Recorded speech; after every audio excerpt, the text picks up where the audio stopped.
Hello. Hey, so today we're going to be talking about, I want to ask you about something that I know that you encounter a lot with your clients and in your world, which is kind of the Asian American experience of therapy. And I think that there's some things that I think would be helpful for us to understand about this gap that exists between maybe two different cultures or two different experiences that I imagine clients are trying to bridge, their parents are trying to bridge with trying to understand how they're going to grow, how they're going to be mentally healthy, how they're going to be well connected to their family or have healthy relationships, but also how they're going to have a sense of their own independence in their life and how they might use therapy. And sometimes that can create conflicts, I'm sure. But I would love to kind of hear a little bit about that, about what you see Asian Americans specifically dealing with when they think about coming to therapy. hmm Yeah, I guess to get us started, and I've talked about this a little bit with you, but I'll just start off by saying that Asian Americans is such a blanket statement. And like, even within Asian cultures, there's so much variety and nuance. And so I'm sort of speaking from my experience as a Korean American female, while also recognizing that, like, that could look different from someone who is from a Filipino background, someone who's from a Japanese background. So I Or don't want, Russian or yeah, Indian. exactly. So Yeah. broad. Yeah, it's Yeah. very, very broad. And so, just speaking from my experience as a Korean American, to come back to your original question, I think the one really common theme that I see in the Asian American clients that I've worked with, especially initially, is like there's sort of this confusion of how do I use this space? Like, what am I meant to be doing? What am I meant to be saying? What can you give me almost as like an assignment in between sessions? So there's like this expectation that therapy's meant to be done a certain way, and that I will be telling them how to use that space. I think that sort of mirrors a lot of what is common in Asian American culture, where, like, if your parents are immigrants, or, still have really strong roots to their heritage, you kind of look to them for direction, for authority, for Hmm. what's right or wrong, what's okay, what's not okay, and then decide what to do from there. And that's just not what therapy is. Hmm. So, a very long winded way to say, I have found that in a lot of the Asian American clients that I work with, even if they're not like, even if they were born here or are maybe a couple generations removed from their heritage, there is kind of a period of time where they are learning and trying to be more comfortable with not having me as their therapist tell them, you need to do this, or like, this is the right way to do it. And for me, like, if if we are not on the same page about that, it's kind of challenging to do therapy together, because I don't see my role as like telling a client that's not okay or this is what you should be doing. And maybe there's some of that at some points in therapy when it's appropriate, but generally that's not like my main goal with a Hmm. client. So initially, it takes a lot of work for us to both understand, hey, this is actually what the relationship is. And it's probably very different from some of the other really major and important spaces in your life. Yeah, wow. So you're saying that one of the things that you observe when you think about, let's say, specifically Korean American experience or some of that cultural experience when they come in, is that they hold a certain posture when they come to Mm you that's hmm. Mm familiar hmm. to them, where they look for your kind of authoritative guidance about what they ought to do in their life. And that if you posture yourself differently by, let's say, listening to them, wondering with them, giving them some kind of agency, that it can feel a bit foreign to them. Yeah. It can feel a little bit like it can kind of go against the grain Mm hmm. in some way, and that's a tricky thing to balance. I'm sure. I'm guessing you want to both honor kind of how they perceive their own world, at the same time open up new space for them to experience themselves in a different way, so that you can see kind of what changes in them or what happens. And what's some of the resistance that you experience from clients or even from their families to engaging in that kind of process, being as foreign as it feels maybe to them? Yeah. Yeah. I mean, Okay, we'll just first say, I don't know if this answers the question, but like if you think about someone who is coming from that sort of background and context where not only have they been used to deferring, I guess, to some other elder or authority figure for a lot of things and really abiding by those, I guess, like things that are asked of them or things that are communicated to them. Not only is that happening in their day to day life, which again isn't necessarily how therapy always is, but on top of that, like it's pretty typical that in Asian American culture, again, I'll speak maybe more so from Korean American culture, that like, you don't really talk about your feelings. You don't candidly share, like, oh, that made me sad, or I am sad, or I'm Mm, anxious. I'm struggling with this thing. Like, you kind of learn to internalize all of those things and sort of try to figure it out internally on your mm, own and then move forward. So, and that's again the opposite of what therapy is. Therapy mm. requires you to come face to face with the thing that you're feeling or struggling with and vocalizing it and processing and talking about it. So, like, it's a double whammy. Not only am I, as the therapist, maybe not giving them what they're used to in terms of like, do this, do that. On top of that, I'm also saying, talk about your feelings. So it's Uh-huh. two things that might not be very familiar to a client, which I think again adds to why it can take some time to develop rapport and like the relationship that you need with a client longer than what it might take with someone who is a white American or just someone who is very, Mm, very American, regardless of their racial ethnic background. And that ties in, I think, too, to like the experience that maybe both clients and clients' parents who come from some sort of Asian background have with therapy. Like they might also, mhm. even parents might be coming in thinking like, okay, like their therapist is going to tell my child to do this and then they'll be better. Or like the therapist will tell me to do this and then it will be better. But that's again, not necessarily what therapy is. So I think sometimes Yeah, that can be disappointing or even frustrating to frustrating. individuals and families who come in. Because what do they think is happening when you don't just tell them what to do? Let's say you're talking about a parent who has their kid, their young adult kid, or their high school kid, or their college kid in therapy. And let's say this kid is depressed or anxious, and you're talking with the kid, and you're trying to give room for them to express themselves, or to understand themselves, to slow down way. But the parents are expecting that you're going to kind of maybe tell them how they should be doing things differently in their life in some way. So if you were to say these things to the parent, or if the kid was to say these things to the parent, like, she's actually helping me listen to myself, how might, let's say, an immigrant parent from Korea interpret that kind of way that you're being with them? I can imagine, like, when you say frustrating, that they might have some thoughts about what they worry that you're doing or Hmm. that you're not doing. What are Hmm. some of the things that you think about there? Okay. I mean, I don't know how every parent reacts, Yeah, but I right. could imagine like one reaction being, this is such a waste of time. Like, she's not Waste of doing time. anything. She's not helping my child to do things differently. She's just telling her to talk about like my child's thoughts and emotions. Where is that going to get us? So I Mhm. think sometimes parents can interpret it as a waste of time, tied to that as a waste of money. Like then that can make it really challenging for me as the therapist to do good work with a client because the parents might be really expecting next step, what's the next step, or why isn't my child changing or improving or getting better, which is such a subjective way to look at things anyways. Like, what does getting better mean, really? Maybe to them actually it might mean, oh, they're like performing better in school or like more engaged with extracurriculars or, I don't know, engaging with the family. Mm, But what the child might need is not actually to get better grades or to do more extracurriculars or XYZ. Like what they might need is actually to slow down and talk and understand what they're feeling instead of powering through.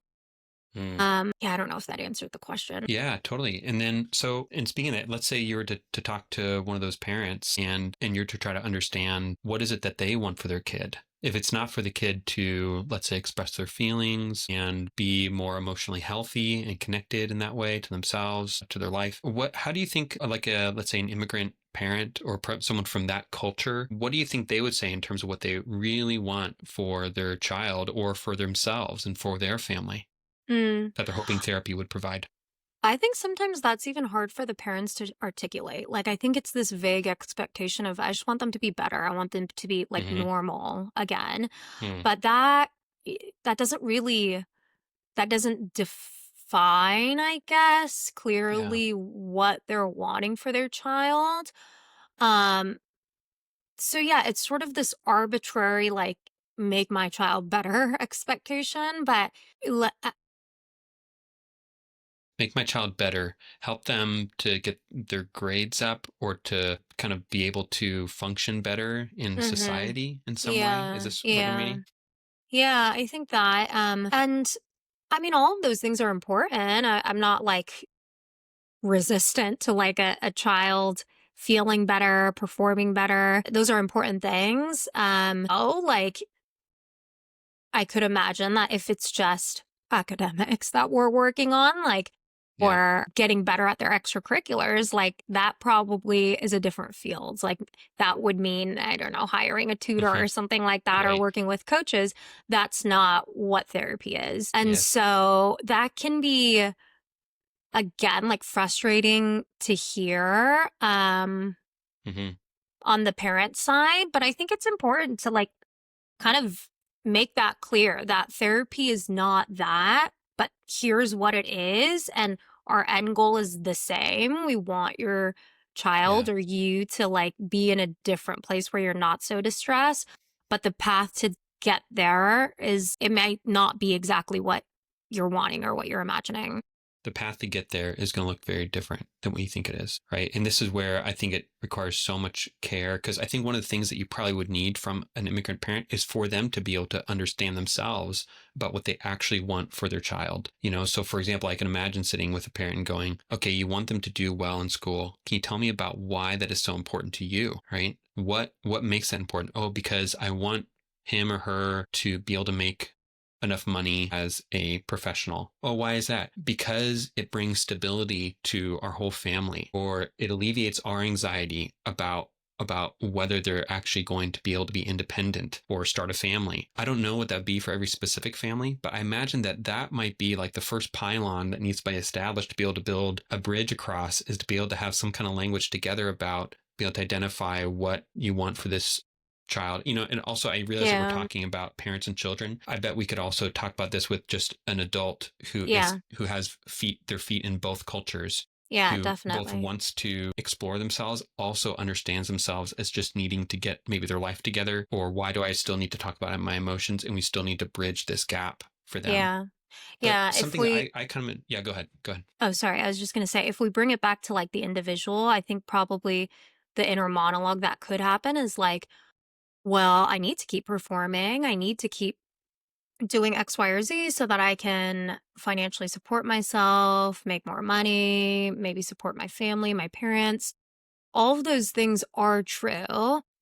Also, if they aren't able to perform at those things because emotionally, mentally, they're struggling, then we could like come up with every plan in the world in terms of how to be more productive or Hmm. how to do more at your job or how to perform better academically. But at the end of the day, if you as a person are not okay, then that can only go so far before the individual comes back to the same place of feeling like Right. whatever it is that they're feeling. So Right. I think that's sort of one way to bridge the gap between like the importance culturally of really being driven and working at whatever it is, your academics, your job, your career, and how actually to do that. That's Hmm. very much tied into your mental well being. And for that reason, it's also important to slow Yeah. down and pause and talk and think about these things. Right. It's kind of like, I see that you want to have a productive, successful life and that that's valuable to you and your culture. And the way that we're going to be able to build that bridge over to that place in your life is probably going to be a lot different than Mm maybe you've understood it to be. It's not hmm. just Mm about hmm. pushing harder or me telling you something. And it might be surprising or even frustrating to you to try to find this other pathway, which is maybe something more emotional that needs to happen, some obstacle that needs to be removed.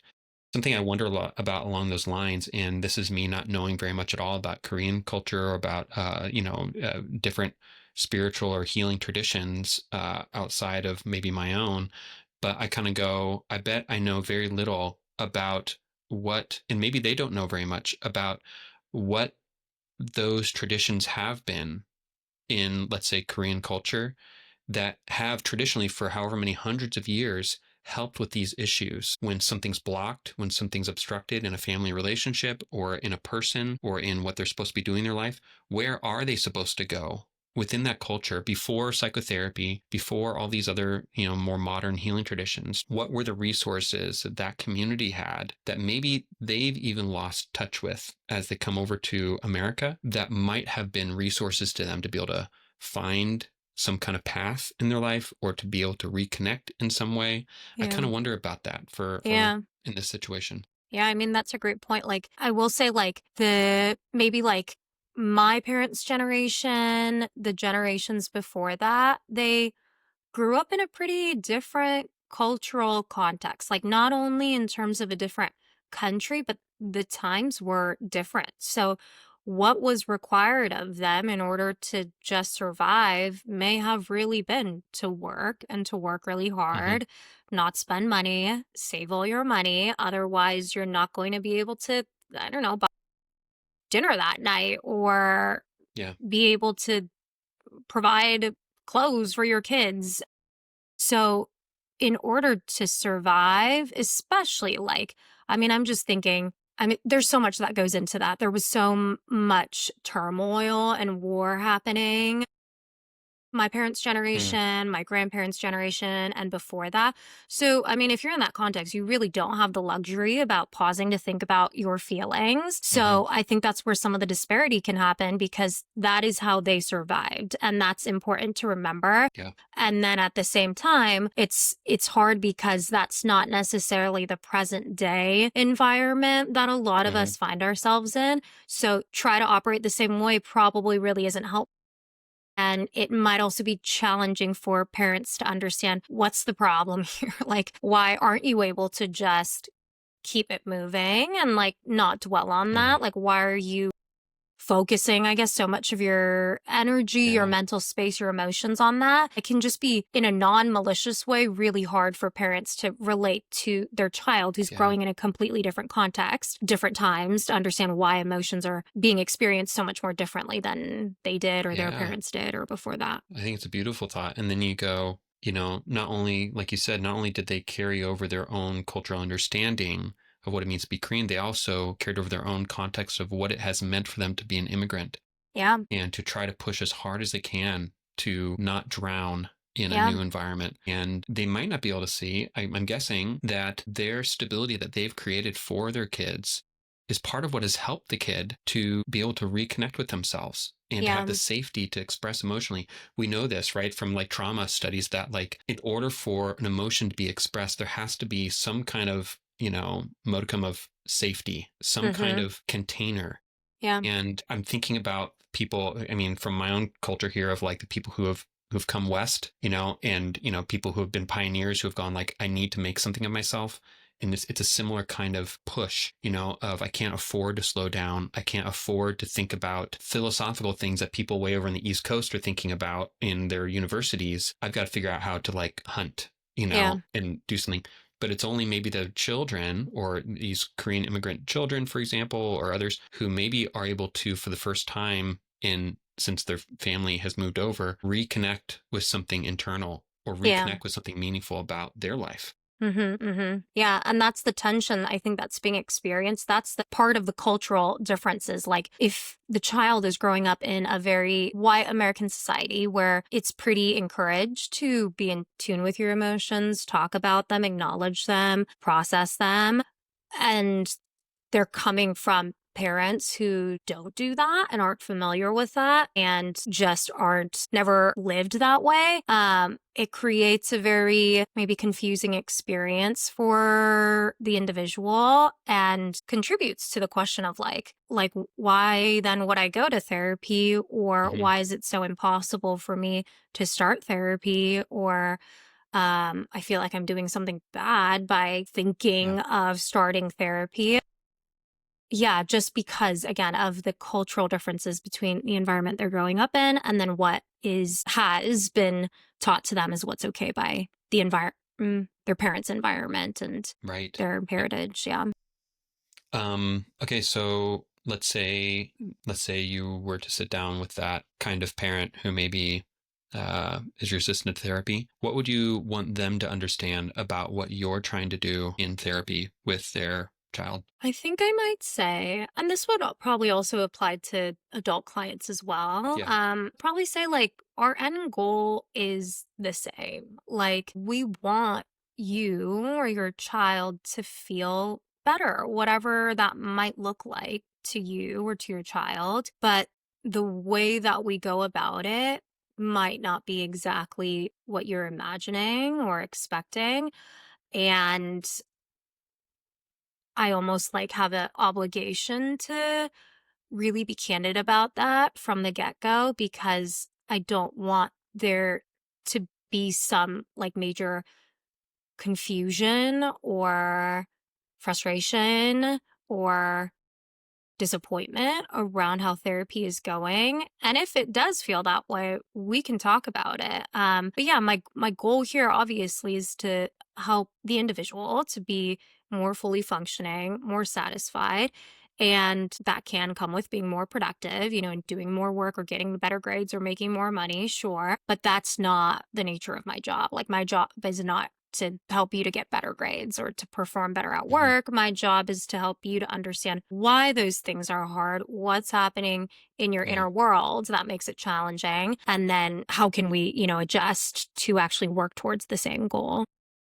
Yeah, I like that. I think that's a wonderful thought there of like going like working towards the same goal. And the thing that I think about when you share that is that they might be surprised about what ends up happening as you move towards that goal. Sometimes it looks like a career change, for example. Sometimes it looks like breaking up with someone, but the intent to move towards the goal of helping them having a full functioning life is something that you can feel some kind of unity of across culture, across generation, that might help them to kind of survive the process and tolerate some of those things. What about towards a client who feels hesitant about starting therapy?